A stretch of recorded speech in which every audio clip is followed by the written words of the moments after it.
What's up guys, in this video I'm going to show you that how you can see other people's best friend list on your Snapchat. So let's jump into the video. What you have to do, first you have to open up your Snapchat app, then you have to go to your profile.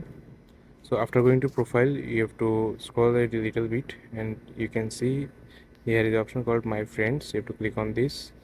So I'm going to do these friends, then you have to go to on their profile.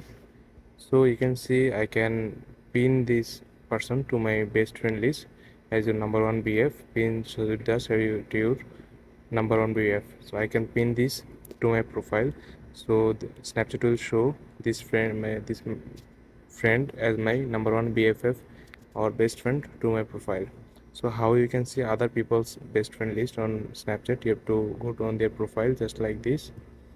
Then you can see here is a, if they add it on, pin it on their profile, you can see that. Otherwise you can't see that. Snapchat don't add this feature till now, that how you can see other people's best friend list on Snapchat.